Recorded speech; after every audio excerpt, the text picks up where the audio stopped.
Chapter 3. 3 is company. "You ought to go quietly, and you ought to go soon," said Gandalf. 2 or 3 weeks had passed, and still Frodo made no sign of getting ready to go. "I know, but it's difficult to do both," he objected. "If I just vanish like Bilbo, the tale will be all over the Shire in no time."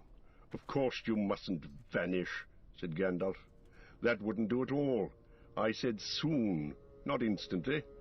If you can think of any way of slipping out of the Shire without its being generally known, it will be worth a little today. But you must not delay too long." "What about the autumn, or after our birthday?" asked Frodo. "I think I could probably make some arrangements by then." To tell the truth, he was very reluctant to start, now that it had come to the point. Bag End seemed a more desirable residence than it had for years, and he wanted to savour as much as he could of his last summer in the Shire. When autumn came, he knew that part at least of his heart would think more kindly of journeying, as it always did at that season. He had indeed privately made up his mind to leave on his 50th birthday, Bilbo's 128th. It seemed somehow the proper day on which to set out and follow him. Following Bilbo was uppermost in his mind, and the one thing that made the thought of leaving bearable. He thought as little as possible about the ring, and where it might lead him in the end, but he did not tell all his thoughts to Gandalf. What the wizard guessed was always difficult to tell. He looked at Frodo and smiled. "Very well," he said. "I think that will do, but it must not be any later. I'm getting very anxious. In the meantime, do take care, and don't let out any hint of where you're going, and see that Sam Gamgee doesn't talk. If he does, I really shall turn him into a toad." "As for where I'm going," said Frodo, "it would be difficult to give that away, for I have no clear idea myself yet." "Don't be absurd," said Gandalf. "I'm not warning you against leaving an address at the post office. But you are leaving the Shire, and that should not be known until you're far away. And you must go, or at least set out, either north, south, west, or east, and the direction should certainly not be known." "I've been so taken up with the thoughts of leaving Bag End and of saying farewell that I've never even considered the direction," said Frodo. "For where am I to go, and by what shall I steer? What's to be my quest? Bilbo went to find a treasure, there and back again, but I go to lose one and not return as far as I can see." "But you can't see very far," said Gandalf. "Neither can I. It may be a task to find the cracks of doom, but that quest may be for others. I don't know. At any rate, you're not ready for that long road yet." "No, indeed," said Frodo. "But in the meantime, what course am I to take?" "Towards danger, but not too rashly, nor too straight," answered the wizard. "If you want my advice, make for Rivendell. That journey should not prove too perilous, though the road is less easy than it was, and it will grow worse as the year fails." "Rivendell," said Frodo. "Very good. I will go east, and I will make for Rivendell. I'll take Sam to visit the elves. He'll be delighted." He spoke lightly, but his heart was moved suddenly with a desire to see the house of Elrond half-elven, and breathe the air of that deep valley where many of the fair folk still dwelt in peace. One summer's evening an astonishing piece of news reached the Ivy Bush and Green Dragon. Giants and other portents on the borders of the Shire were forgotten for more important matters. Mr. Frodo was selling Bag End. Indeed, he'd already sold it to the Sackville Bagginses. "For a nice bit, too," said some. "At a bargain priced," said others. "And that's more likely when Mistress Lobelia's the buyer." Otho had died some years before, at the ripe but disappointed age of 102. Just why Mr. Frodo was selling his beautiful hole was even more debatable than the price. A few held the theory, supported by the nods and hints of Mr. Baggins himself, that Frodo's money was running out. He was going to leave Hobbiton and live in a quiet way on the proceeds of the sale down in Buckland among his Brandybuck relations.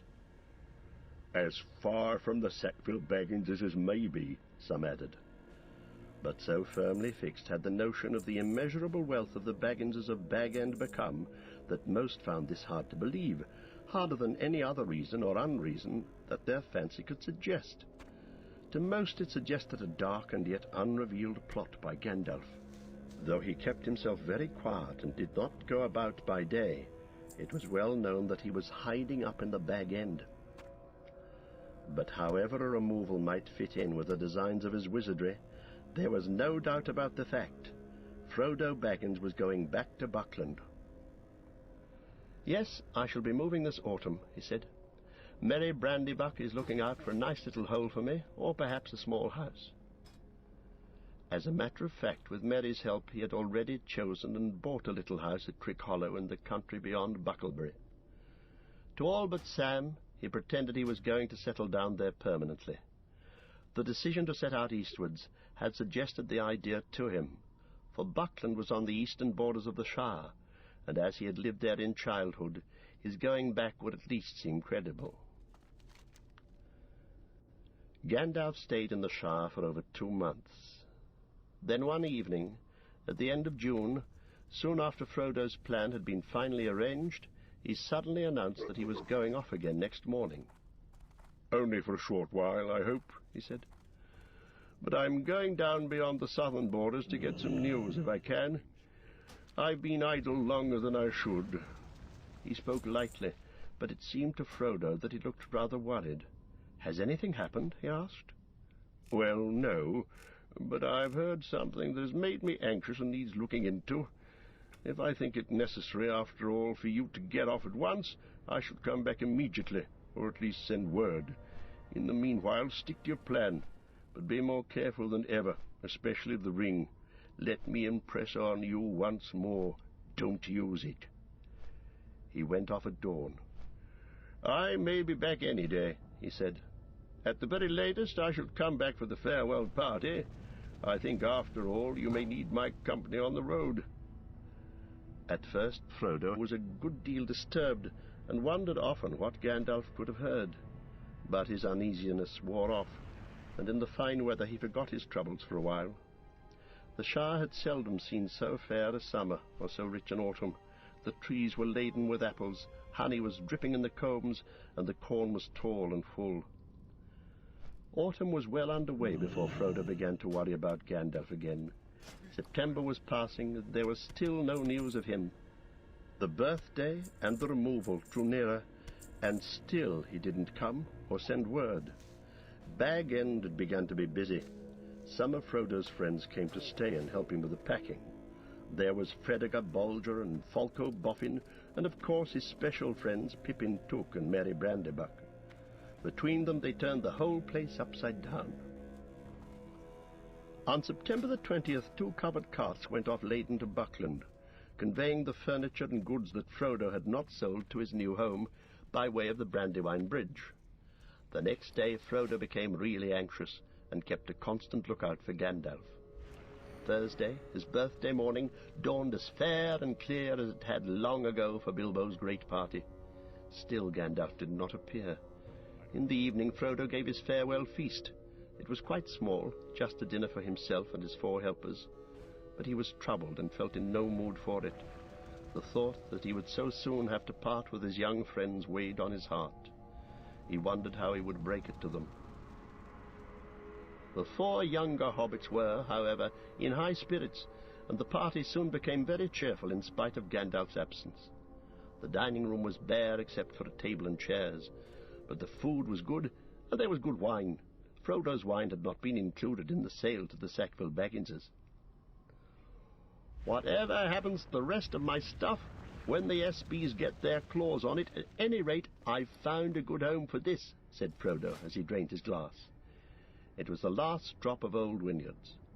When they'd sung many songs and talked of many things they'd done together, they toasted Bilbo's birthday, and they drank his health and Frodo's together, according to Frodo's custom. Then they went out for a sniff of air and glimpse of the stars, and then they went to bed. Frodo's party was over, and Gandalf had not come. The next morning they were busy packing another cart with the remainder of the luggage. Merry took charge of this, and drove off with Fatty, that is Frediga Bolger. "Someone must get there and warm the house before you arrive," said Merry. "Well, see you later. The day after tomorrow, if you don't go to sleep on the way." Folko went home after lunch, but Pippin remained behind. Frodo was restless and anxious, listening in vain for a sound of Gandalf. He decided to wait until nightfall. After that, if Gandalf wanted him urgently, he would go to Crickhollow, and might even get there first, for Frodo was going on foot. His plan, for pleasure and a last look at the Shire as much as for any other reason, was to walk from Hobbiton to Bucklebury Ferry, taking it fairly easy. "I shall get myself a bit into training, too," he said, looking at himself in a dusty mirror in the half-empty hall. He hadn't done any strenuous walking for a long time, and the reflection looked rather flabby, he thought. After lunch, the Sackville Bagginses, Lobelia and her sandy-haired son, Lothar, turned up, much to Frodo's annoyance. "Ours at last," said Lobelia as she stepped inside. It was not polite, nor strictly true, for the sale of Bag End did not take effect until midnight, but Lobelia can perhaps be forgiven. She had been obliged to wait about 77 years longer for Bag End than she once hoped, and she was now 100 years old. Anyway, she'd come to see that nothing she paid for had been carried off, and she wanted the keys. It took a long while to satisfy her, as she'd brought a complete inventory with her and went right through it. In the end she departed with Lothar and the spare key and the promise that the other key would be left at the Gamgees in Bagshot Row. She snorted and showed plainly that she thought the Gamgees capable of plundering the whole during the night. Frodo did not offer her any tea. He took his own tea with Pippin and Sam Gamgee in the kitchen. It had been officially announced that Sam was coming to Buckland to do for Mr. Frodo and look after his bit of garden, an arrangement that was approved by the gaffer, though it did not console him for the prospect of having Lobelia as a neighbour. "Our last meal at Bag End," said Frodo, pushing back his chair. They left the washing up for Lobelia. Pippin and Sam strapped up their 3 packs and piled them in the porch. Pippin went out for a last stroll in the garden. Sam disappeared. The sun went down. Bag End seemed sad and gloomy and dishevelled. Frodo wandered round the familiar rooms and saw the light of the sunset fade on the walls and shadows creep out of the corners. It grew slowly dark indoors. He went out and walked down to the gate at the bottom of the path, and then on a short way, down the hill road. He half expected to see Gandalf come striding up through the dusk. The sky was clear and the stars were growing bright. "It's going to be a fine night," he said aloud. "That's good for a beginning. I feel like walking. I can't bear any more hanging about. I'm going to start, and Gandalf must follow me." He turned to go back, and then stopped, for he heard voices, just round the corner by the end of Bagshot Row. One voice was certainly the old gaffer's. The other was strange, and somehow unpleasant. He couldn't make out what it said, but he heard the gaffer's answers, which were rather shrill. The old man seemed put out. "No, Mr. Baggins has gone away. I went this morning, and my Sam went with him. Anyway, all his stuff went. Yes, sold out and gone, I tell 'ee. Why? Why, it's none of my business or yours. Where to? That ain't no secret. He's moved to Bucklebury or some such place. Away down yonder. Yes, it is a tidy way. I've never been so far myself. They're queer folks in Buckland. No, I can't give no message. Good night to you." Footsteps went away down the hill. Frodo wondered vaguely why the fact that they did not come on up the hill seemed a great relief. "I'm sick of questions and curiosity about my doings, I suppose," he thought. "What an inquisitive lot they all are." He'd half a mind to go and ask the gaffer who the inquirer was, but he thought better or worse of it, and turned and walked quickly back to Bag End. Pippin was sitting on his pack in the porch. Sam was not there. Frodo stepped inside the dark door. "Sam," he called. "Sam! Time!" "Coming, sir," came the answer from far within, followed soon by Sam himself, wiping his mouth. He'd been saying farewell to the beer barrel in the cellar. "All aboard, Sam?" said Frodo. "Yes, sir. I'll last for a bit now, sir." Frodo shut and locked the round door and gave the key to Sam. "Run down with this to your home, Sam," he said. "Then cut along the row and meet us as quick as you can at the gate in the lane beyond the meadows. We are not going through the village tonight. Too many ears pricking and eyes prying." Sam ran off at full speed. "Well, now we're off at last," said Frodo. They shouldered their packs and took up their sticks and walked round the corner to the west side of Bag End. "Goodbye," said Frodo, looking at the dark, blank windows. He waved his hand and then turned and, following Bilbo, if he had known it, hurried after Peregrine down the garden path. They jumped over the low place in the hedge at the bottom and took to the fields, passing into the darkness like a rustle in the grasses. At the bottom of the hill on its western side they came to the gate opening onto a narrow lane. There they halted and adjusted the straps of their packs. Presently Sam appeared, trotting quickly and breathing hard. His heavy pack was hoisted high on his shoulders, and he had put on his head a tall, shapeless felt bag, which he called a hat. In the gloom he looked very much like a dwarf. "I'm sure you've given me all the heaviest stuff," said Frodo. "I pity snails, and all that carry their homes on their backs." "I could take a little more yet, sir. My packet is quite light," said Sam, stoutly and untruthfully.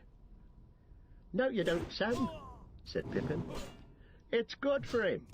He's got nothing except what he ordered us to pack. He's been slack lately, and he'll feel the weight less when he's walked off some of his own." "Be kind to a poor old hobbit," laughed Frodo. "I shall be as thin as a willow wand, I'm sure, before I get to Buckland. But I was talking nonsense. I suspect you've taken more than your fair share, Sam, and I shall look into it at our next packing." He picked up his stick again. "Well, we all like walking in the dark," he said, "so let's put some miles behind us before bed." For a short way they followed the lane westwards. Then, leaving it, they turned left and took quietly to the fields again. They went in single file along hedgerows and the borders of coppices, and the night fell dark about them. In their dark cloaks they were as invisible as if they had all had magic rings. Since they were all hobbits and were trying to be silent, they made no noise that even hobbits would hear. Even the wild things in the fields and woods hardly noticed their passing. After some time they crossed the water west of Hobbiton by a narrow plank bridge. The stream was there no more than a winding black ribbon, bordered with leaning alder trees. A mile or two further south they hastily crossed the great road from the Brandywine Bridge. They were now in the Tookland, and bending southeastwards they made for the green hill country. As they began to climb its first slopes, they looked back and saw the lamps in Hobbiton far off, twinkling in the gentle valley of the water. Soon it disappeared in the folds of the darkened land, and was followed by Bywater beside its grey pool. When the light of the last farm was far behind, peeping among the trees, Frodo turned and waved a hand in farewell. "I wonder if I shall ever look down into that valley again," he said quietly. When they'd walked for about 3 hours, they rested. The night was clear, cool and starry, but smoke-like wisps of mist were creeping up the hillsides from the streams and deep meadows.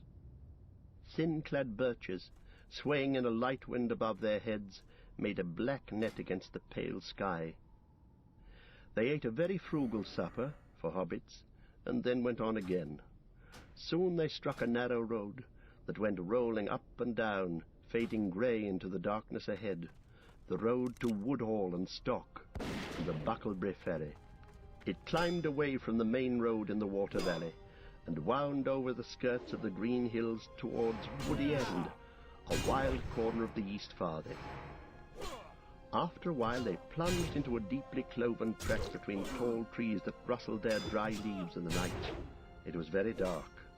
At first they talked, or hummed a tune softly together, being now far away from inquisitive ears. Then they marched on in silence, and Pippin began to lag behind. At last, as they began to climb a steep slope, he stopped and yawned. "I am so sleepy," he said, "that soon I shall fall down on the road. Are you going to sleep on your legs?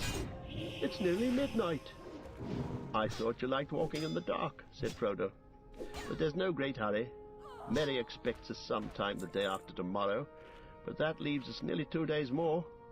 We'll halt at the first likely spot." "The wind's in the west," said Sam. "If we get to the other side of this hill, we shall find a spot that's sheltered and snug enough, sir. There's a dry fir wood just ahead, if I remember rightly." Sam knew the land well within 20 miles of Hobbiton, but that was the limit of his geography. Just over the top of the hill, they came on the patch of fir wood. Leaving the road, they went into the deep, resin-scented darkness of the trees and gathered dead sticks and cones to make a fire. Soon they had a merry crackle of flame at the foot of a large fir tree, and they sat round it for a while, until they began to nod. Then, each at an angle at the great tree's roots, they curled up in their cloaks and blankets, and were soon fast asleep. They set no watch. Even Frodo feared no danger yet, for they were still in the heart of the Shire. A few creatures came and looked at them when the fire had died away. A fox passing through the wood on business of his own stopped several minutes and sniffed. "Hobbits," he thought. "Well, what next? I've heard of strange doings in this land, but I've seldom heard of a hobbit sleeping out of doors under a tree. 3 of them. There's something mighty queer behind this." He was quite right, but he never found out any more about it. The morning came, pale and clammy. Frodo woke up first, and found that a tree root had made a hole in his back, and that his neck was stiff. "Walking for pleasure? Why didn't I drive?" he thought, as he usually did at the beginning of an expedition. "And all my beautiful feather beds are sold to the Sackville Bagginses. These tree roots would do them good." He stretched. "Wake up, hobbits!" he cried. "It's a beautiful morning." "What's beautiful about it?" said Pippin, peering over the edge of his blanket with one eye. "Sam, get breakfast ready for 9:30. Have you got the bathwater hot?" Sam jumped up, looking rather bleary. "No, sir, I haven't, sir," he said. Frodo stripped the blankets from Pippin and rolled him over, and then walked off to the edge of the wood. Away eastward the sun was rising red out of the mist that lay thick on the world. Touched with gold and red, the autumn trees seemed to be sailing rootless in a shadowy sea. A little below him to the left, the road ran down steeply into a hollow and disappeared. When he returned, Sam and Pippin had got a good fire going. "Water!" shouted Pippin. "Where's the water?" "I don't keep water in my pockets," said Frodo. "We thought you had gone to find some," said Pippin, busy setting out the food and cups. "You'd better go now." "You can come too," said Frodo, "and bring all the water bottles." There was a stream at the foot of the hill. They filled their bottles and the small camping kettle at a little fall where the water fell a few feet over an outcrop of grey stone. It was icy cold, and they spluttered and puffed as they bathed their faces and hands. When their breakfast was over, and their packs all trussed up again, it was after 10 o'clock, and the day was beginning to turn fine and hot. They went down the slope and across the stream where it dived under the road, and up the next slope, and up and down another shoulder of the hills, and by that time their cloaks, blankets, water, food, and other gear already seemed a heavy burden. The day's march promised to be warm and tiring work. After some miles, however, the road ceased to roll up and down. It climbed to the top of a steep bank in a weary, zigzagging sort of way, and then prepared to go down for the last time.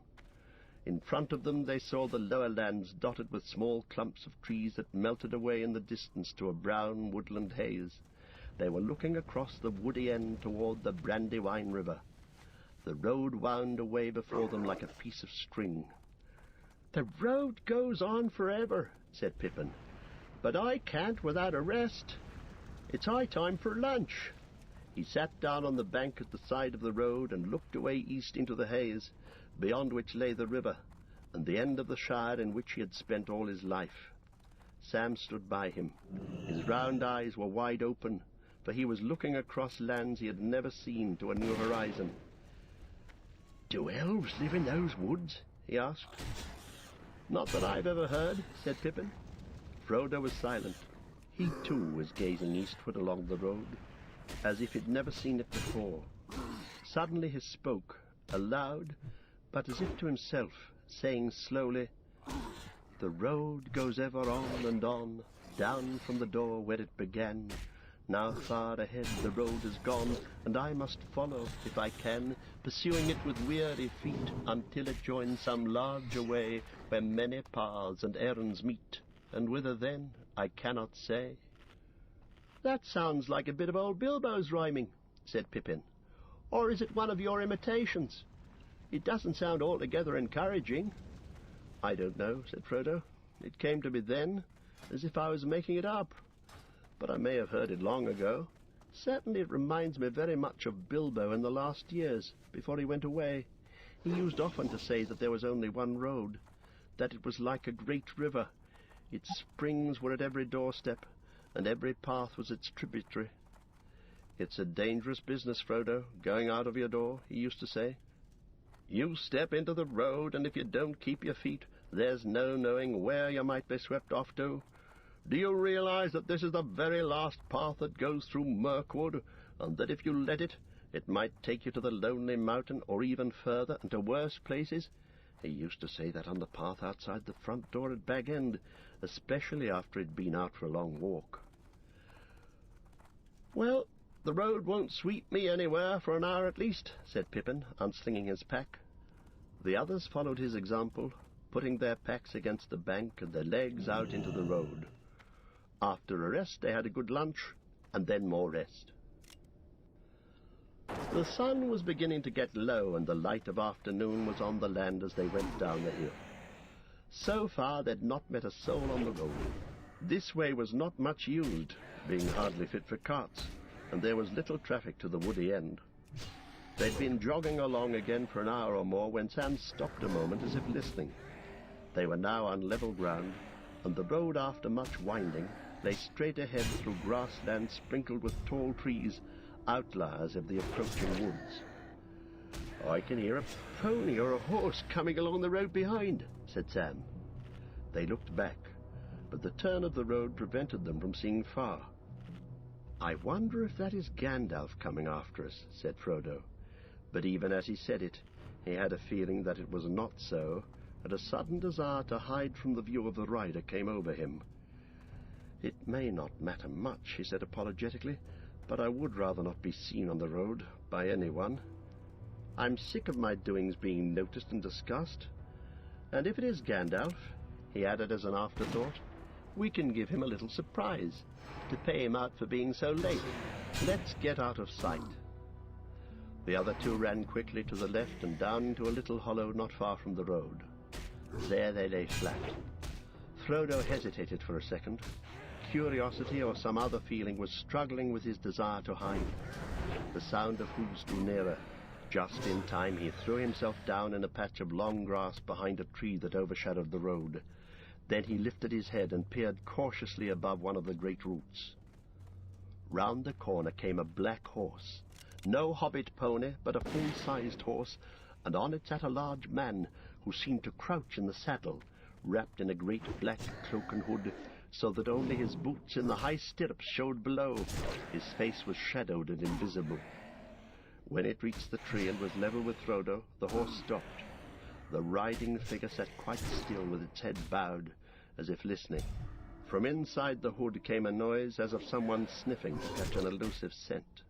The head turned from side to side of the road. A sudden, unreasoning fear of discovery laid hold of Frodo, and he thought of his ring.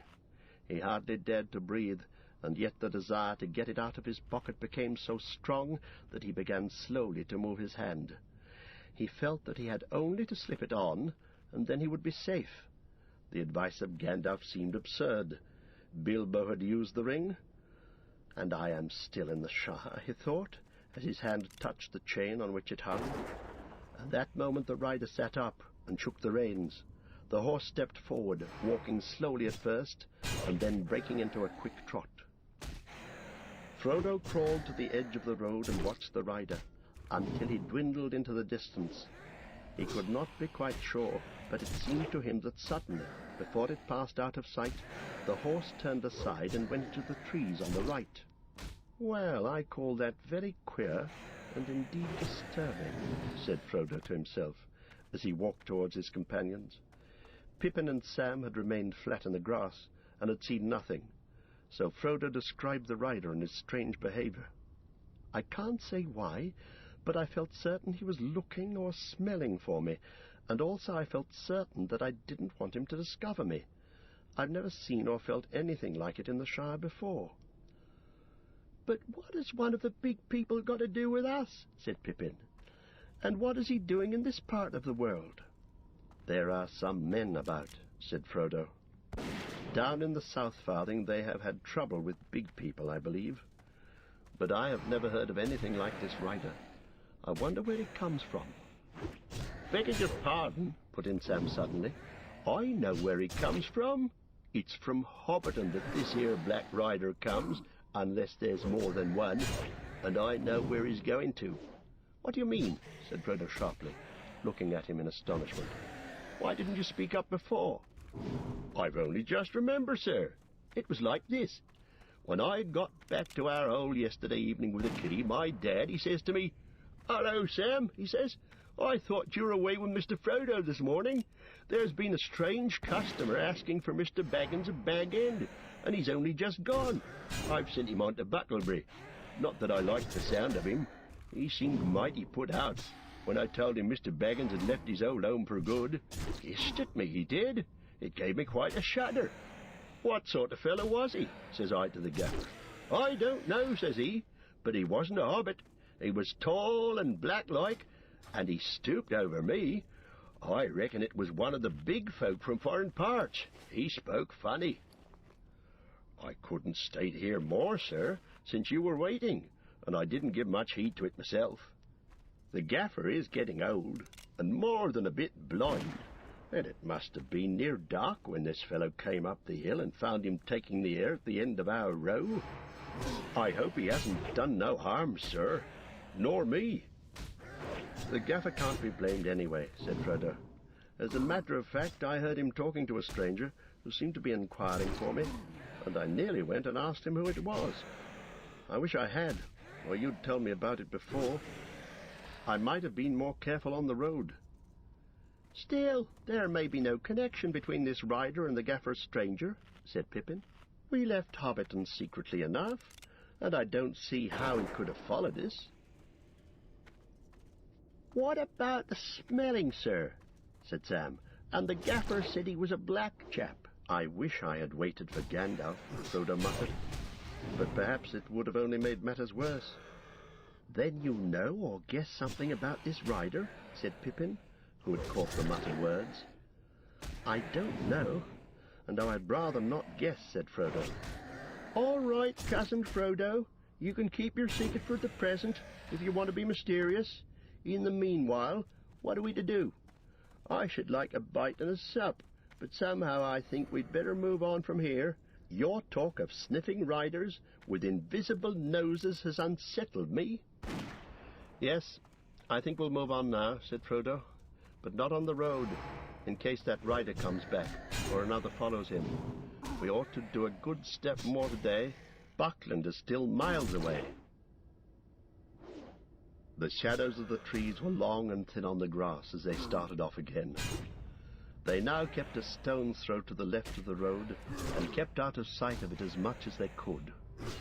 But this hindered them, for the grass was thick and tussocky, and the ground uneven, and the trees began to draw together into thickets. The sun had gone down red behind the hills at their backs, and evening was coming on before they came back to the road at the end of the long level over which it had run straight for some miles. At that point it bent left and went down into the lowlands of the Yale, making for Stock, but a lane branched right, winding through a wood of ancient oak trees on its way to Woodhall. "That is the way for us," said Frodo. Not far from the road meeting, they came on the huge hulk of a tree. It was still alive and had leaves on the small branches that it had put out round the broken stumps of its long fallen limbs. but it was hollow, and could be entered by a great crack on the side away from the road. The hobbits crept inside, and sat there upon a floor of old leaves and decayed wood. They rested and had a light meal, talking quietly and listening from time to time. Twilight was about them as they crept back to the lane. The west wind was sighing in the branches. Leaves were whispering. Soon the road began to fall gently but steadily into the dusk. The star came out above the trees in the darkening east before them. They went abreast and in step to keep up their spirits. After a time, as the stars grew thicker and brighter, the feeling of disquiet left them, and they no longer listened for the sound of hooves. They began to hum softly, as hobbits have a way of doing as they walk along, especially when they are drawing near to home at night. With most hobbits, it is a supper song or a bed song, but these hobbits hummed a walking song, though not, of course, without any mention of supper and bed. Bilbo Baggins had made the words to a tune that was as old as the hills, and taught it to Frodo as they walked in the lanes of the water valley and talked about adventure. Upon the hearth the fire is red, beneath the roof there is a bed, but not yet weary are our feet. Still round the corner we may meet a sudden tree or a standing stone that none have seen but we alone. Tree and flower and leaf and grass, let them pass, hill and water and the sky, pass them by, pass them by. Still round the corner there may wait a new road or a secret gate, and though we pass them by today, tomorrow we may come this way and take the hidden paths that run towards the moon or to the sun. Apple, thorn, and knot and slow, let them go, sand and stone and pool and dell, fare you well, fare you well. Home is behind, the world ahead, and there are many paths to tread, through shadows to the edge of night, until the stars are all alight. Then world behind and home ahead, we'll wander back to home and bed. Mist and twilight, cloud and shade, away shall fade, fire and lamp and meat and bread, and then to bed, and then to bed. The song ended. "And now to bed, and now to bed," sang Pippin in a high voice. "Hush," said Frodo. "I think I hear hooves again." They stopped suddenly and stood as silent as tree shadows, listening. There was a sound of hooves in the lane, some way behind, but coming slow and clear down the wind. Quickly and quietly they slipped off the path and ran into the deeper shade under the oak trees. "Don't let us go too far," said Frodo. "I don't want to be seen, but I want to see if it's another Black Rider." "Very well," said Pippin, "but don't forget the sniffing." The hooves drew nearer. They had no time to find any hiding place better than the general darkness under the trees. Sam and Pippin crouched behind the large tree bole, while Frodo crept back a few yards towards the lane. It showed grey and pale, a line of fading light through the wood. Above it the stars were thick in the dim sky, but there was no moon. The sound of hoofs stopped. As Frodo watched, he saw something dark pass across the lighter space between two trees and then halt. It looked like the black shade of a horse led by a smaller black shadow. The black shadow stood close to the point where they had left the path, and it swayed from side to side. Frodo thought he heard the sound of snuffling. The shadow bent to the ground and then began to crawl towards him. Once more the desire to slip on the ring came over Frodo, but this time it was stronger than before, so strong that, almost before he realized what he was doing, his hand was groping in his pocket. But at that moment there came a sound like mingled song and laughter. Clear voices rose and fell in the starlit air. The black shadow straightened up and retreated. It climbed onto the shadowy horse and seemed to vanish across the lane into the darkness on the other side. Frodo breathed again. "Elves!" exclaimed Sam in a hoarse whisper. "Elves, sir!" he would have burst out of the trees and dashed off towards the voices if they had not pulled him back. "Yes, it is elves," said Frodo. "One can meet them sometimes in the woody end. They don't live in the Shire, but they wander into it in spring and autumn, out of their own lands, away beyond the Tower Hills. I am thankful that they do." "You did not see, but that black rider stopped just here and was actually crawling towards us when the song began. As soon as he heard the voices, he slipped away." "What about the elves?" said Sam, too excited to trouble about the rider. "Can't we go and see them?" "Listen, they are coming this way," said Frodo. "We have only to wait." The singing grew nearer. One clear voice rose now above the others. It was singing in the fair elven tongue, of which Frodo knew only a little, and the others knew nothing. Yet the sound, blending with the melody, seemed to shape itself in their thoughts into words which they only partly understood. This was the song as Frodo heard it. Snow White, O Lady clear, O Queen beyond the western seas, O light to us that wander here amid the world of woven trees. Gilthoniel, O Elbereth, clear are thy eyes and bright thy breath. Snow White, we sing to thee in a far land beyond the sea.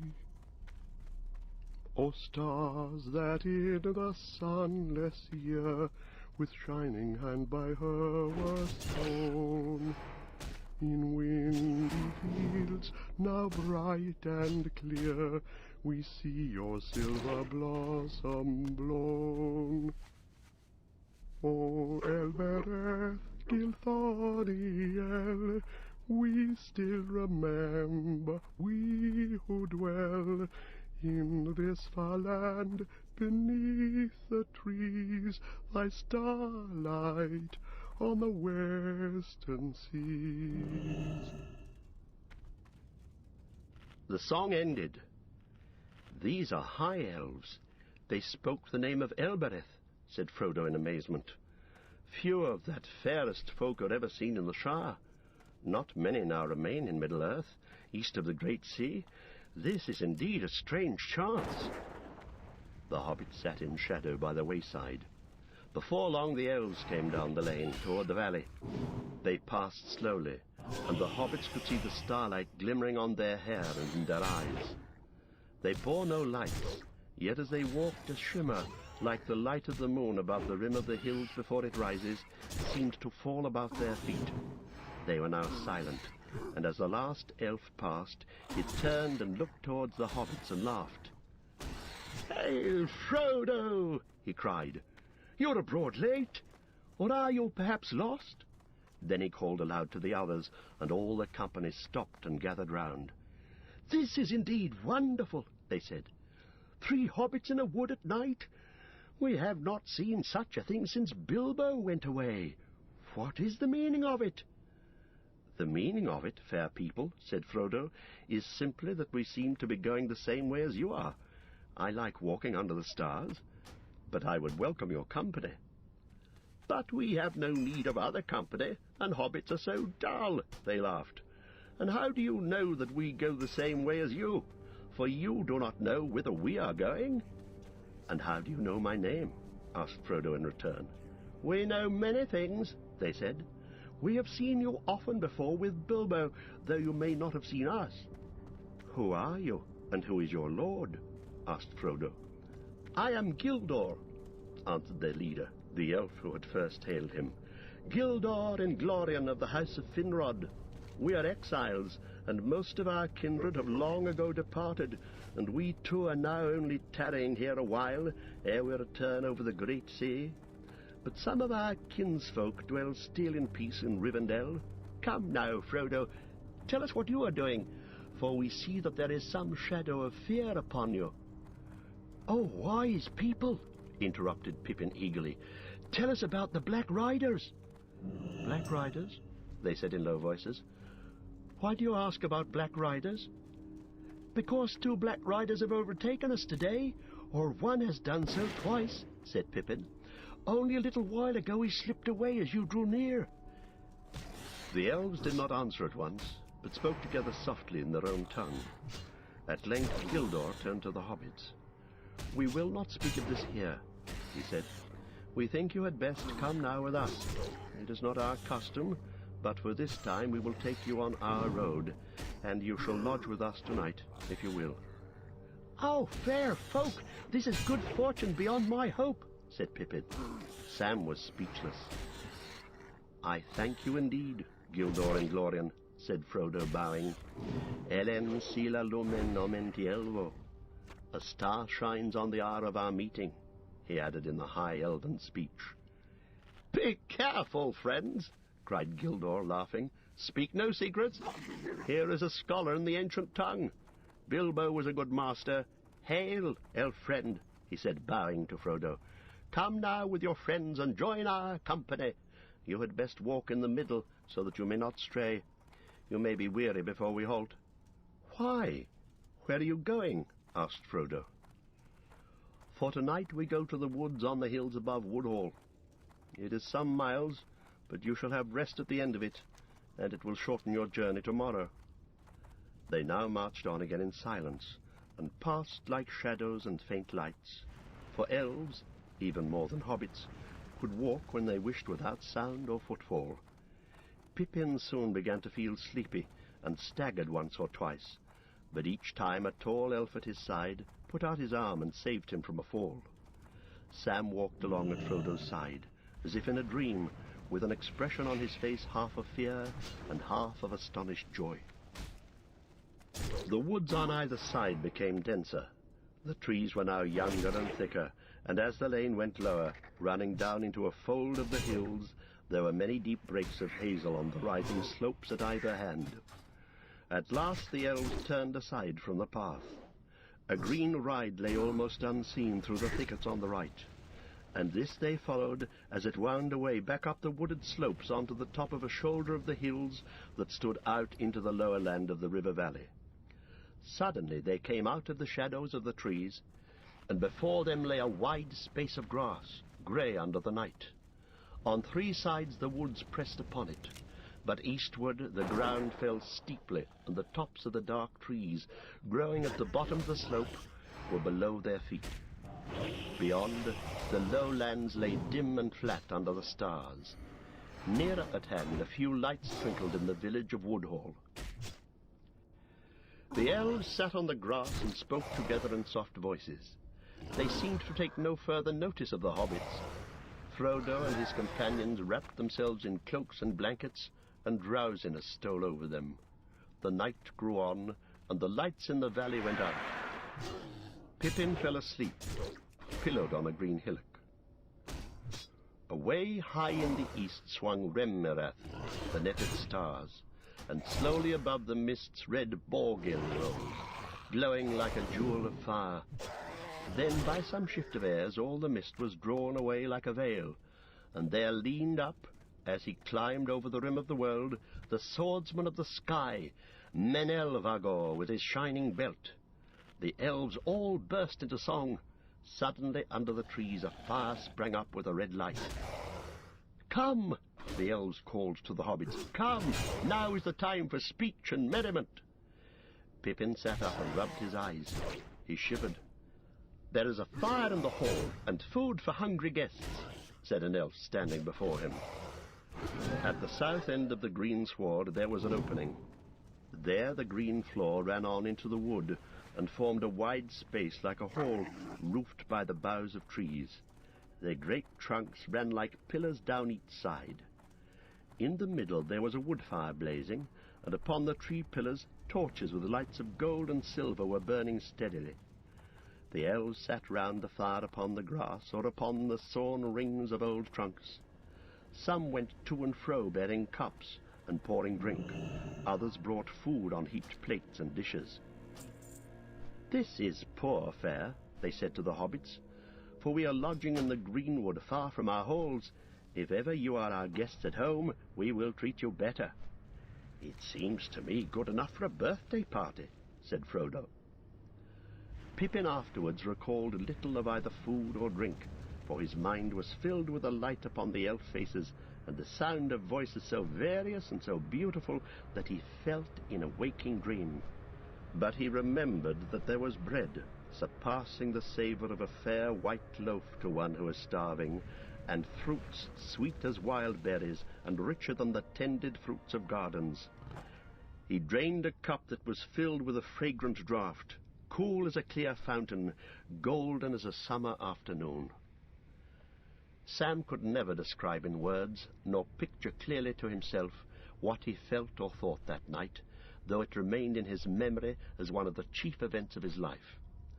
The nearest he ever got was to say, "Well, sir, if I could grow apples like that, I would call myself a gardener," but it was the singing that went to my heart, if you know what I mean. Frodo sat, eating, drinking, and talking with delight, but his mind was chiefly on the words spoken. He knew a little of the elf speech and listened eagerly.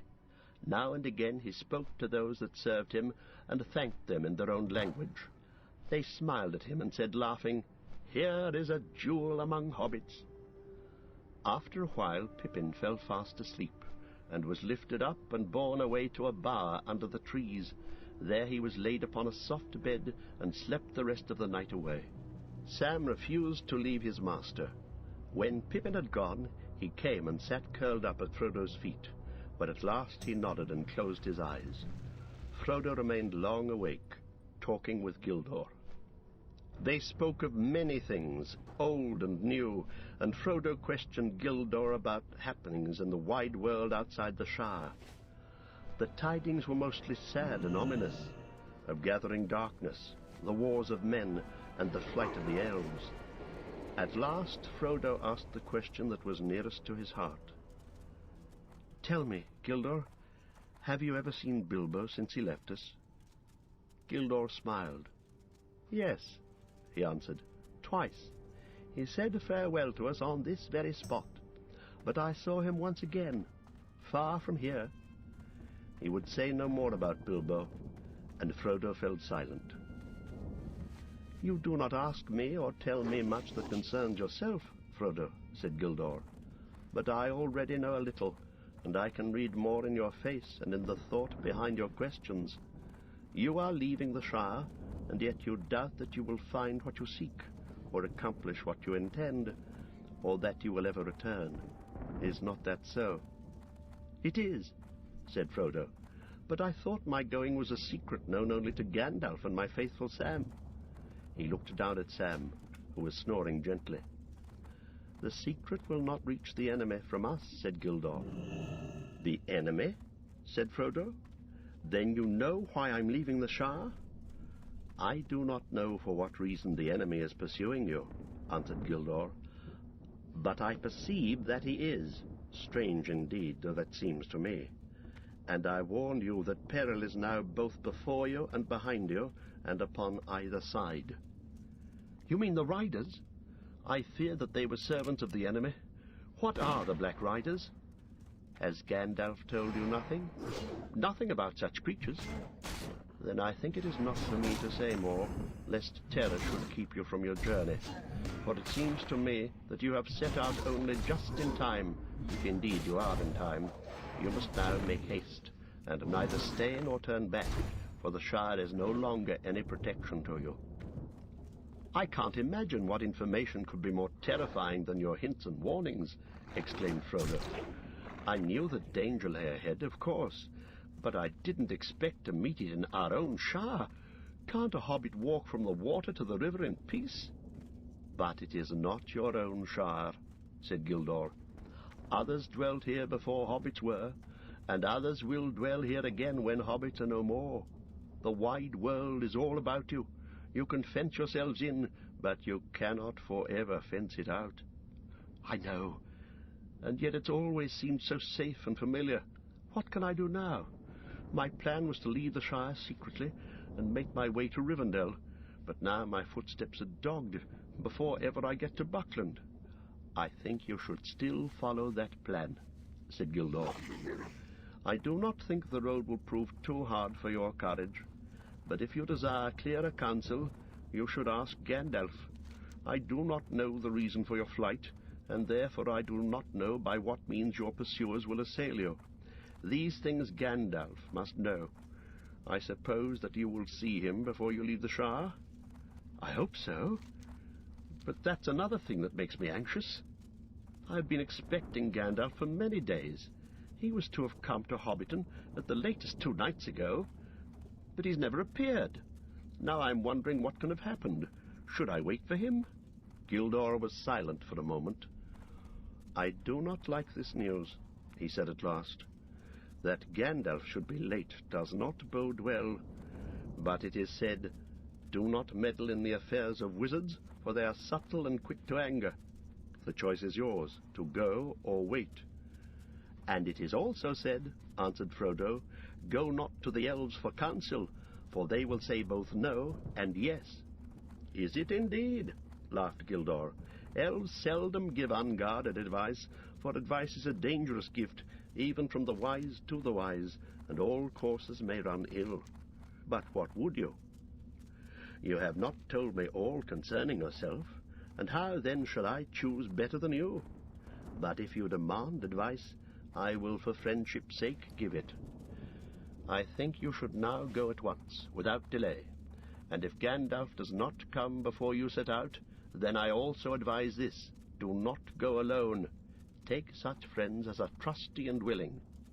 Now you should be grateful, for I do not give this counsel gladly. The elves have their own labours and their own sorrows, and they are little concerned with the ways of hobbits, or of any other creatures upon earth. Our paths cross theirs seldom, by chance or purpose. In this meeting there may be more than chance, but the purpose is not clear to me, and I fear to say too much. I'm deeply grateful, said Frodo, but I wish you'd tell me plainly what the Black Riders are. If I take your advice, I may not see Gandalf for a long time, and I ought to know what's the danger that pursues me. Is it not enough to know that they are servants of the enemy? Answered Gildor. Flee them. Speak no words to them. They are deadly. Ask no more of me. But my heart forebodes that, ere all is ended, you, Frodo, son of Drogo, will know more of these fell things than Gildor and Glorion. May Elbereth protect you. But where shall I find courage? Asked Frodo. That is what I chiefly need.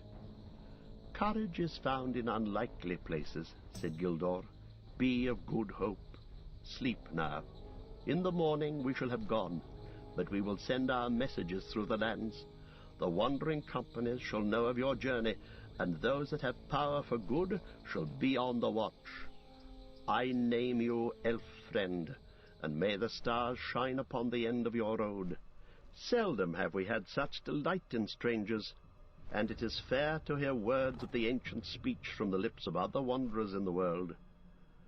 Frodo felt sleep coming upon him, even as Gildor finished speaking. I'll sleep now, he said, and the elf led him to a bower beside Pippin, and he threw himself upon a bed and fell at once into a dreamless slumber. Chapter 4. A Shortcut to Mushrooms. In the morning Frodo woke refreshed. He was lying in a bower made by a living tree with branches laced and drooping to the ground. His bed was of fern and grass, deep and soft and strangely fragrant. The sun was shining through the fluttering leaves, which were still green upon the tree. He jumped up and went out. Sam was sitting on the grass near the edge of the wood.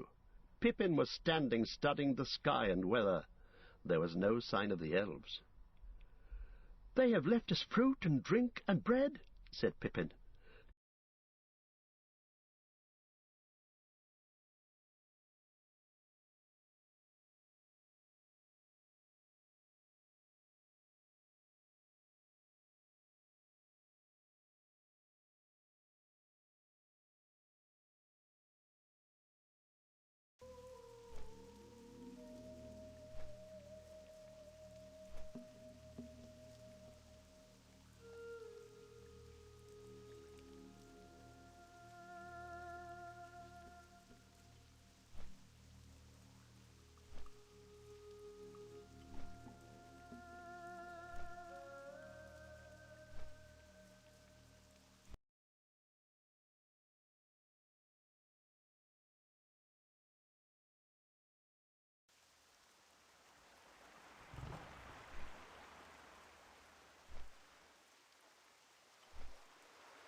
Blades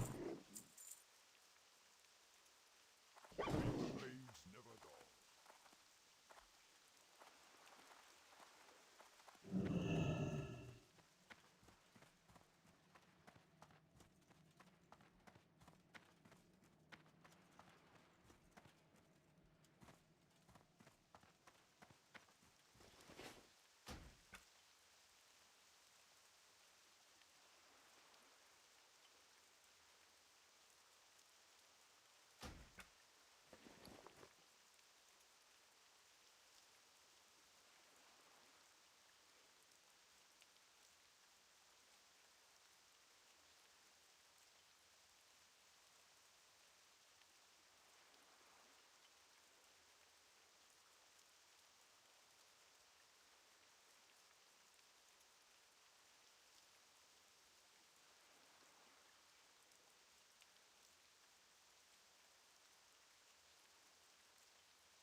Chapter 4.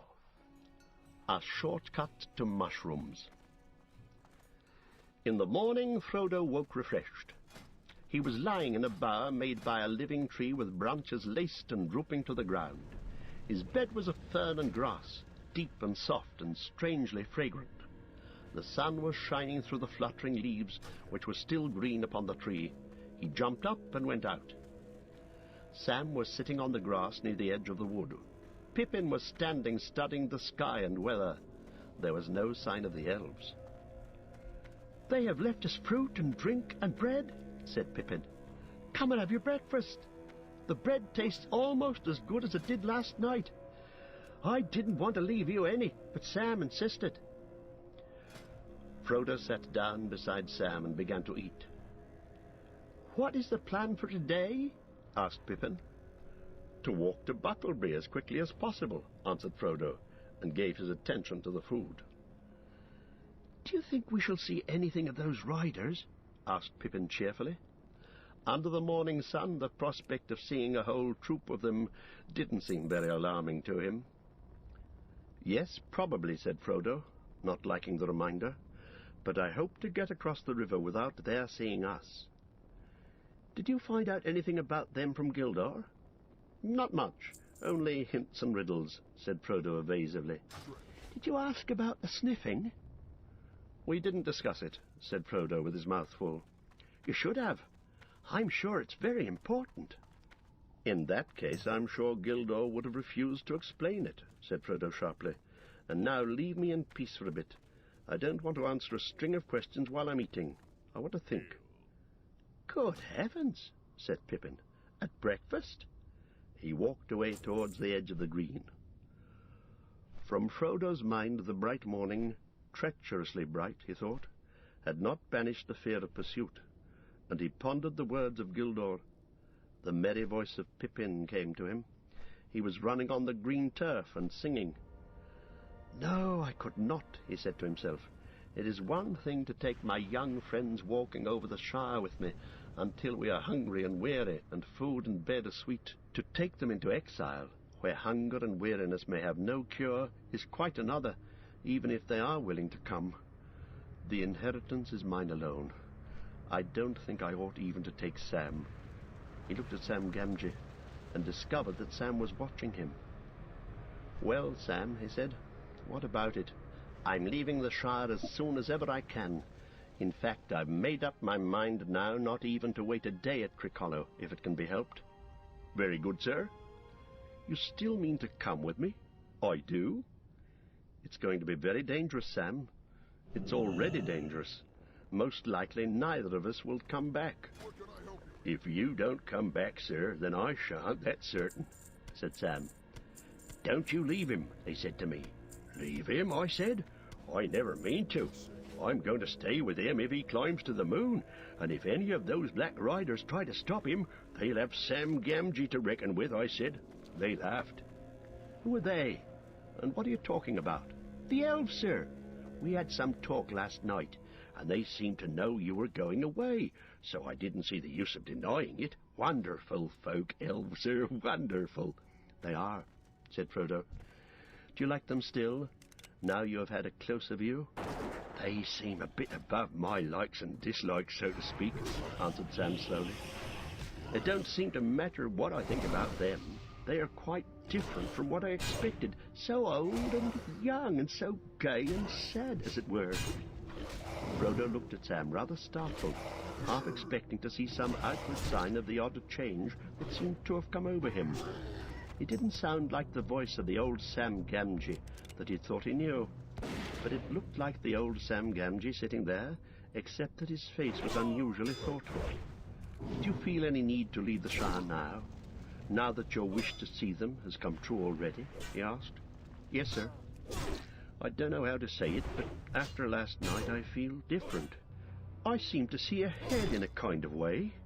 I know we're going to take a very long road in the darkness, but I know I can't turn back. It isn't to see elves now, nor dragons, nor mountains that I want. I don't rightly know what I want, But I have something to do before the end, and it lies ahead, not in the Shire. I must see it through, sir, if you understand me. I don't altogether, but I understand that Gandalf chose me a good companion. I'm content. We'll go together. Frodo finished his breakfast in silence. Then, standing up, he looked over the land ahead and called to Pippin. "All ready to start?" he said as Pippin ran up. "We must be getting off at once. We slept late, and there are a good many miles to go." "You slept late, you mean?" said Pippin. "I was up long before, and we're only waiting for you to finish eating and thinking."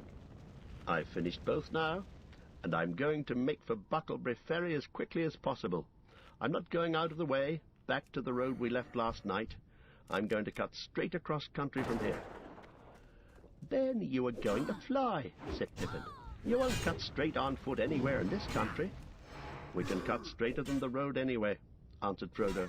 "The ferry is east from Woodhall, but the hard road curves away to the left. You can see a bend a bit away north over there. It goes round the north end of the Marish so as to strike the causeway from the bridge above Stock. But that is miles out of the way. We could save a quarter of the distance if we made a line for the ferry from where we stand." "Short cuts make long delays," argued Pippin. "The country's rough round here, and there are bogs and all kinds of difficulties down in the Marish. I know the land in these parts, and if you are worrying about black riders, I can't see that it's any worse meeting them on a road than in a wood or a field." "It's less easy to find people in the woods and fields," answered Frodo. "And if you are supposed to be on the road, there's some chance that you will be looked for on the road and not off it." "All right," said Pippin. "I'll follow you into every bog and ditch, but it's hard. I'd counted on passing the Golden Perch at Stock before sundown. The best beer in the East Farthing, or used to be. It's a long time since I tasted it." "That settles it," said Frodo. "Short cuts make delays, but inns make longer ones. At all costs we must keep you away from the Golden Perch. We want to get to Bucklebury before dark. What do you say, Sam?" "I'll go along with you, Mr. Frodo," said Sam, in spite of private misgiving and a deep regret for the best beer in the East Farthing. "Then if we're going to toil through bog and briar, let's go now," said Pippin.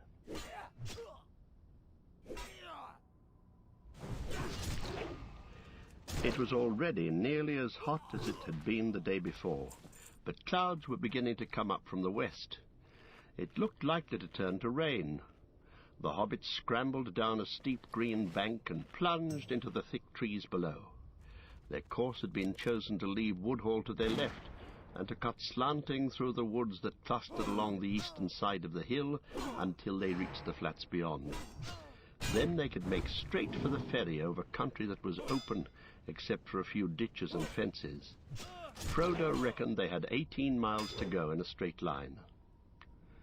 He soon found that the thicket was closer and more tangled than it had appeared. There were no paths in the undergrowth, and they didn't get on very fast. When they had struggled to the bottom of the bank, they found a stream running down from the hills behind in a deeply dug bed with steep, slippery sides overhung with brambles. Most inconveniently, it cut across the line they had chosen. They couldn't jump over it, nor indeed get across it at all without getting wet, scratched, and muddy. They halted, wondering what to do. "First check," said Pippin, smiling grimly. Sam Gamgee looked back. Through an opening in the trees he caught a glimpse of the top of the green bank from which they had climbed down. "Look," he said, clutching Frodo by the arm. They all looked, and on the edge, high above them, they saw against the sky a horse standing. Beside it stooped a black figure. They at once gave up any idea of going back. Frodo led the way and plunged quickly into the thick bushes beside the stream. "Whew," he said to Pippin. "We were both right. The short cut has gone crooked already, but we got under cover only just in time. You've got sharp ears, Sam. Can you hear anything coming?" They stood still, almost holding their breath as they listened, but there was no sound of pursuit. "I don't fancy he would try bringing his horse down that bank," said Sam, "but I guess he knows we came down it. We'd better be going on." Going on was not altogether easy. They had packs to carry, and the bushes and brambles were reluctant to let them through. They were cut off from the wind by the ridge behind, and the air was still and stuffy. When they forced their way at last into more open ground, they were hot and tired and very scratched, and they were also no longer certain of the direction in which they were going. The banks of the stream sank as it reached the levels and became broader and shallower, wandering off towards the Marish and the river. "Why, this is the Stock Brook," said Pippin. "If we are going to try and get back onto our course, we must cross at once and bear right." They waded the stream and hurried over a wide open space, rush-grown and treeless, on the further side. Beyond that they came again to a belt of trees, tall oaks for the most part, with here and there an elm tree or an ash. The ground was fairly level, and there was little undergrowth, but the trees were too close for them to see far ahead. The leaves blew upwards in sudden gusts of wind, and spots of rain began to fall from the overcast sky. Then the wind died away, and the rain came streaming down. They trudged along as fast as they could, over patches of grass and through thick drifts of old leaves, and all about them the rain pattered and trickled. They didn't talk, but kept glancing back from side to side.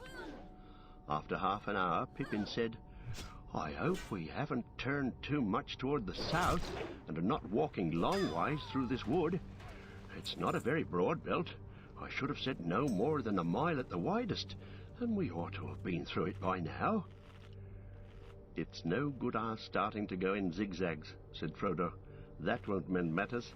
Let's keep on as we're going. I'm not sure that I want to come out into the open yet." They went on for perhaps another couple of miles. Then the sun gleamed out of ragged clouds again, and the rain lessened. It was now past midday, and they felt it was high time for lunch. They halted under an elm tree. Its leaves, though fast turning yellow, were still thick, and the ground at its feet was fairly dry and sheltered. When they came to make their meal, they found that the elves had filled their bottles with a clear drink, pale golden in colour. It had the scent of a honey made of many flowers, and was wonderfully refreshing. Very soon they were laughing and snapping their fingers at rain and at black riders. The last few miles, they felt, would soon be behind them. Frodo propped his back against the tree trunk and closed his eyes. Sam and Pippin sat near, and they began to hum, and then to sing softly, "Ho, ho, ho, to the bottle I go, to heal my heart and drown my woe. Rain may fall and wind may blow, and many miles be still to go, but under a tall tree I will lie, and let the clouds go sailing by." "Ho, ho, ho!" they began again louder. They stopped short suddenly. Frodo sprang to his feet. A long-drawn wail came down the wind, like the cry of some evil and lonely creature. It rose and fell and ended on a high, piercing note. Even as they sat and stood, as if suddenly frozen, it was answered by another cry, fainter and further off, but no less chilling to the blood. There was then a silence, broken only by the sound of the wind in the leaves. "And what do you think that was?" Pippin asked at last, trying to speak lightly, but quavering a little. "If it was a bird, it was one that I've never heard in the Shire before." "It was not bird or beast," said Frodo. "It was a call, or a signal. There were words in that cry, though I could not catch them, but no hobbit has such a voice." No more was said about it. They were all thinking of the riders, but no one spoke of them. They were now reluctant either to stay or go on, but sooner or later they had got to get across the open country to the ferry, and it was best to go sooner and in daylight. In a few moments they had shouldered their packs again and were off. Before long the wood came to a sudden end. Wide grasslands stretched before them. They now saw that they had, in fact, turned too much to the south. Away over the flats they could glimpse the low hill of Bucklebury across the river, but it was now to their left. Creeping cautiously out from the edge of the trees, they set off across the open as quickly as they could. At first they felt afraid, away from the shelter of the wood. Far back behind them stood the high place where they had breakfasted. Frodo half expected to see the small, distant figure of a horseman on the ridge dark against the sky, but there was no sign of one. The sun, escaping from the breaking clouds as it sank towards the hills they had left, was now shining brightly again. Their fear left them, though they still felt uneasy, but the land became steadily more tame and well-ordered. Soon they came into well-tended fields and meadows. There were hedges and gates and dikes for drainage. Everything seemed quiet and peaceful, just an ordinary corner of the Shire. Their spirits rose with every step. The line of the river grew nearer, and the black riders began to seem like phantoms of the woods now left far behind. They passed along the edge of a huge turnip field and came to a stout gate. Beyond it a rutted lane ran between low, well-laid hedges towards a distant clump of trees.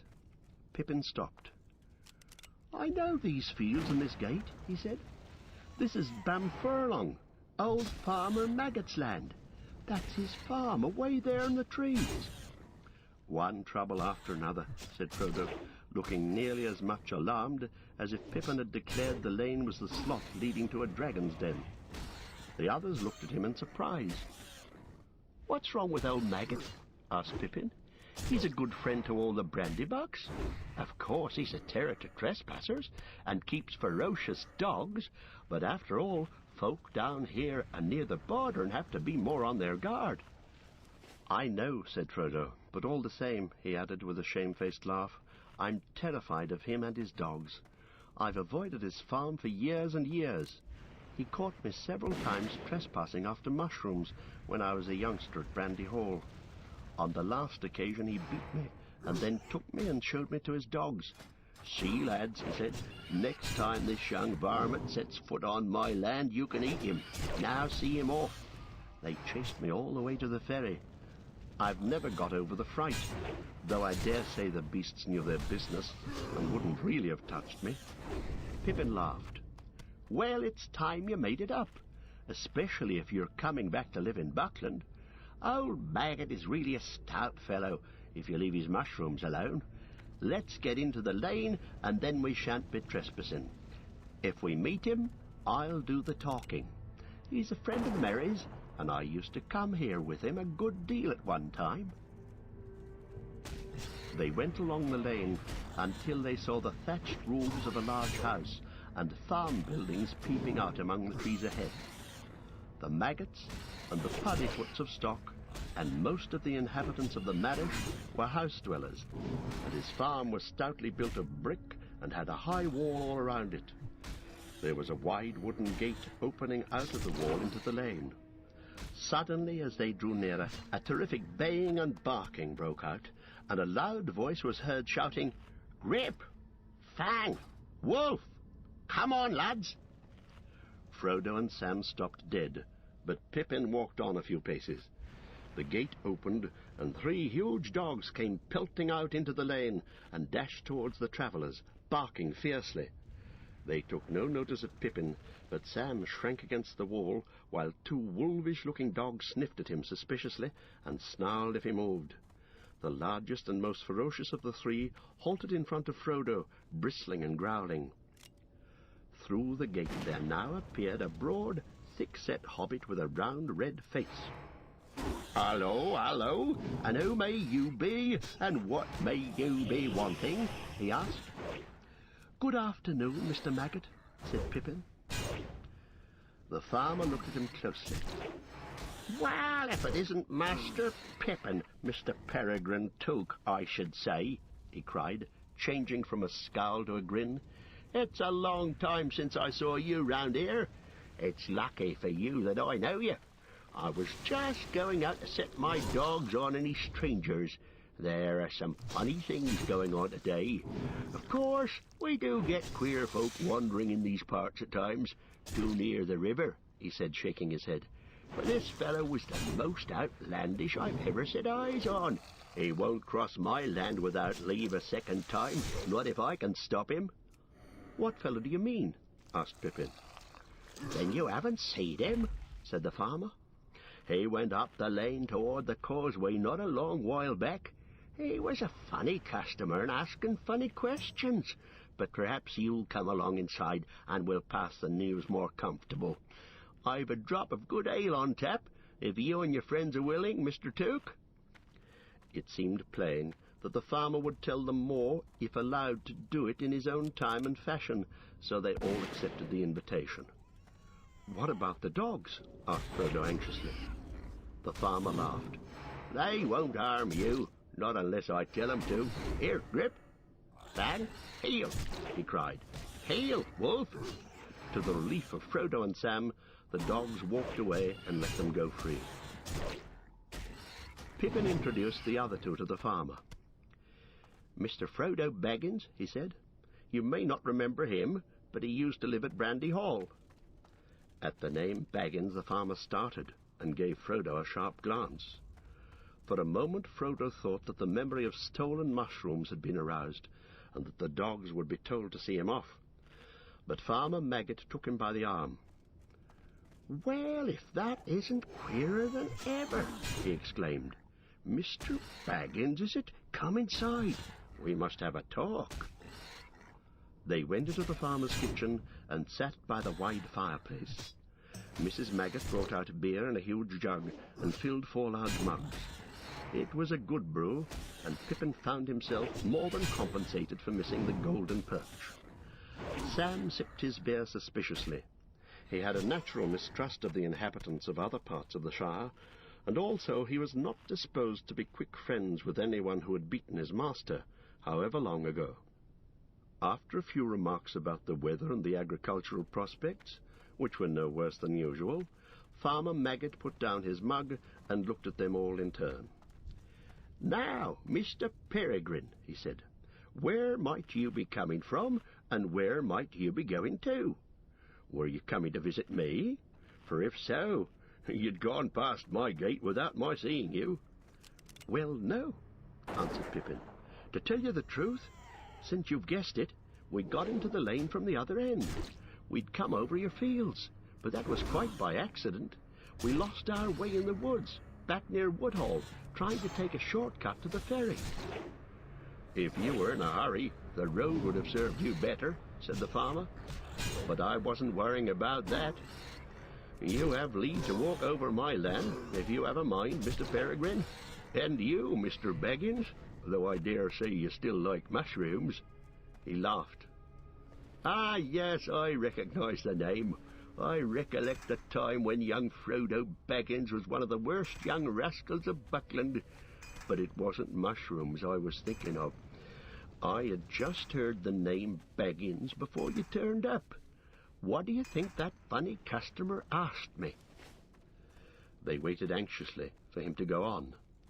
"Well," the farmer continued, approaching his point with slow relish, "he came riding on a big black horse in at the gate, which happened to be open, and right up to my door. All black he was himself, too, and cloaked and hooded up, as if he didn't want to be known. Now, what in the Shire can he want? I thought to myself. We don't see many of the big folk over the border, and anyway, I'd never heard of any like this black fellow. 'Good day to you,' I says, going out to him. 'This lane don't lead anywhere, and wherever you may be going, your quickest way will be back to the road.' I didn't like the looks of him, and when Grip came out, he took one sniff and let out a yelp as if he'd been stung. He put down his tail and bolted off howling. The black fellow sat quite still. 'I come from yonder,' he said, slow and stiff-like, pointing back west over my fields, if you please. 'Have you seen Baggins?' he asked in a queer voice, and bent low towards me. I couldn't see any face, for his hood fell down so low, and I felt a sort of shiver down my back. But I didn't see why he should come riding over my land so bold. 'Be off,' I said. 'There are no Bagginses here. You're in the wrong part of the Shire. You'd better go back west to Hobbiton, but you can go by road this time.' Baggins has left, he answered in a whisper. He's coming. He's not far away. I wish to find him. If he passes, will you tell me? I will come back with gold. No, you won't, I said. You'll go back where you belong, double quick. I give you 1 minute before I call all my dogs. He gave a sort of hiss. It might have been laughing, and it might not. Then he spurred his great horse right at me, and I jumped out of the way only just in time. I called the dogs, but he swung off and rode through the gate and up the lane toward the causeway like a bolt of thunder. What do you think of that? Frodo sat for a moment looking at the fire, but his only thought was how on earth would they reach the ferry. I don't know what to think, he said at last. Then I'll tell you what to think, said Maggot. You should never have gone mixing up yourself with Hobbiton folk, Mr. Frodo. Folk are queer up there. Sam stirred in his chair and looked at the farmer with an unfriendly eye. But you were always a reckless lad. When I heard you had left the Brandybucks and gone off to that old Mr. Bilbo, I said that you were going to find trouble.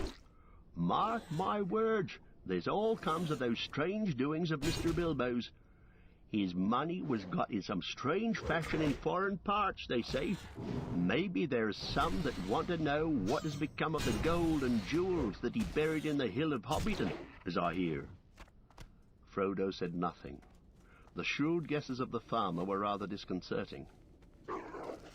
Well, Mr. Frodo, Maggot went on, I'm glad that you've had the sense to come back to Buckland. My advice is stay here, and don't get mixed up with those outlandish folk.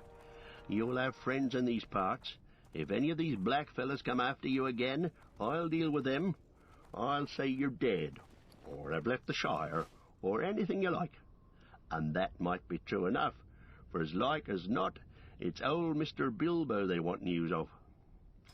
Maybe you're right, said Frodo, avoiding the farmer's eye and staring at the fire. Maggot looked at him thoughtfully. Well, I see you have ideas of your own, he said. It's as plain as my nose that no accident brought you and that rider here on the same afternoon, and maybe my news was no great news to you after all. I'm not asking you to tell me anything you have a mind to keep to yourself, but I see you're in some kind of trouble. Perhaps you're thinking it won't be too easy to get to the ferry without being caught. I was thinking so, said Frodo. But we've got to try and get there, and it won't be done by sitting and thinking, so I'm afraid we must be going. Thank you very much indeed for your kindness. I've been in terror of you and your dogs for over 30 years, Farmer Maggot, though you may laugh to hear it.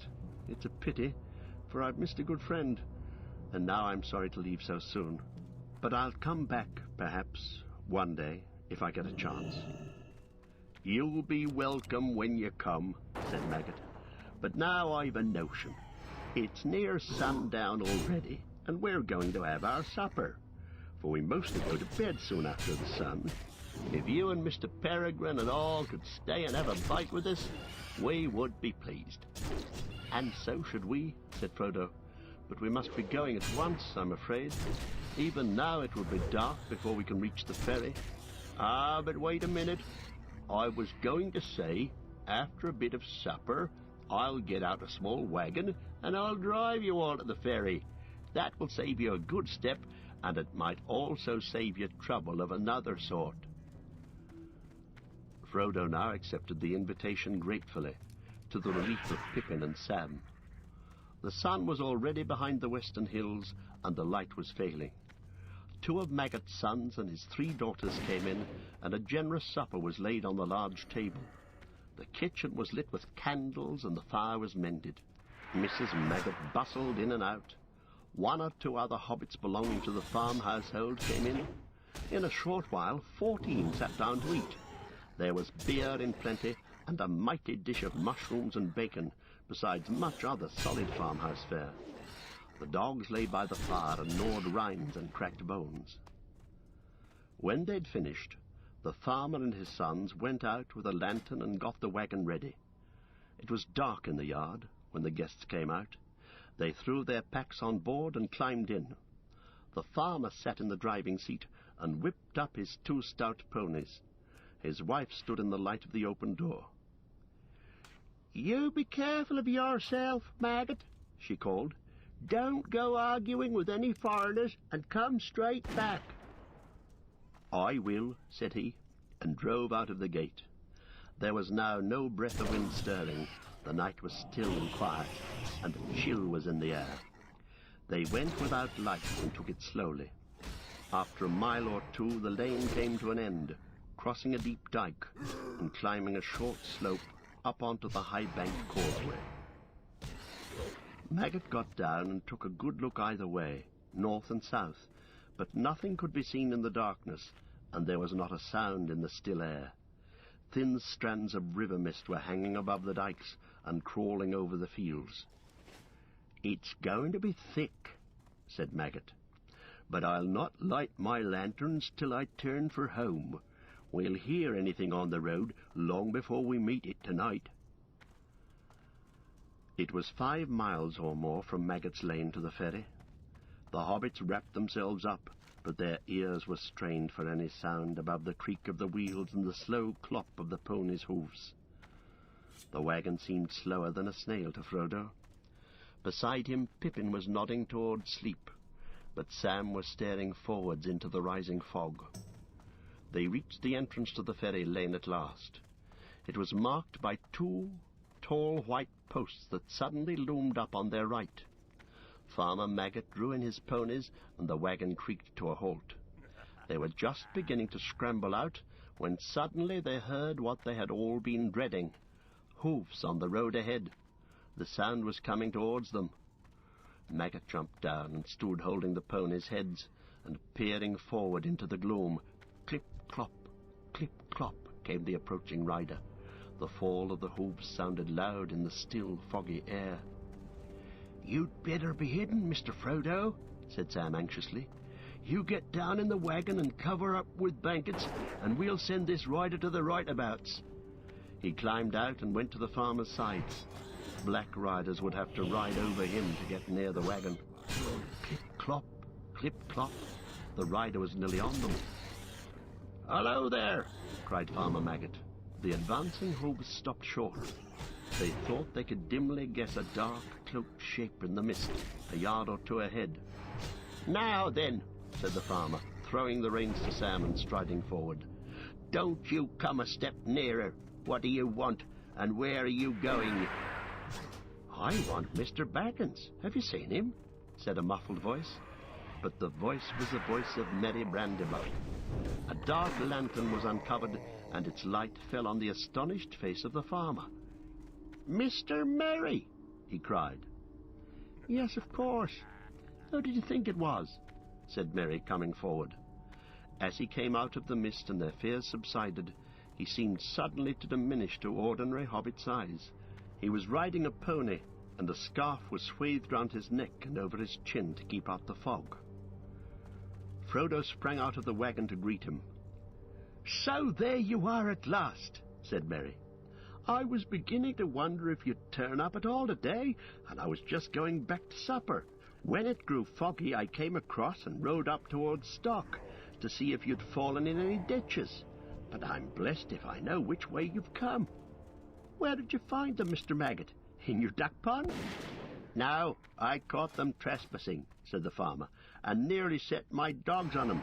But they'll tell you all the story, I've no doubt. Now, if you'll excuse me, Mr. Merry and Mr. Frodo and all, I'd best be turning for home. Mrs. Maggot will be worriting with the night getting thick." He backed the wagon into the lane and turned it. "Well, good night to you all," he said. "It's been a queer day, and no mistake. But all's well as ends well, though perhaps we should not say that until we reach our own doors. I'll not deny that I'll be glad now when I do." He lit his lanterns and got up. Suddenly he produced a large basket from under the seat. "I was nearly forgetting," he said. "Mrs. Maggot put this up for Mr. Baggins with her compliments." He handed it down and moved off, followed by a chorus of thanks and good nights. They watched the pale rings of light round his lanterns as they dwindled into the foggy night. Suddenly Frodo laughed. From the covered basket he held, the scent of mushrooms was rising.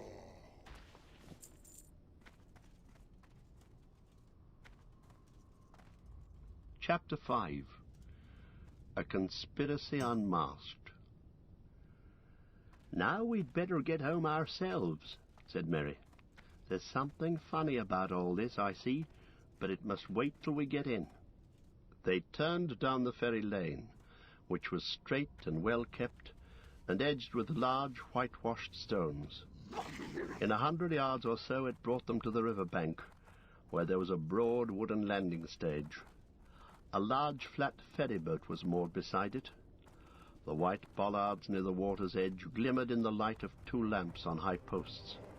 Behind them the mists in the flat fields were now above the hedges, but the water before them was dark, with only a few curling wisps like steam among the reeds by the bank.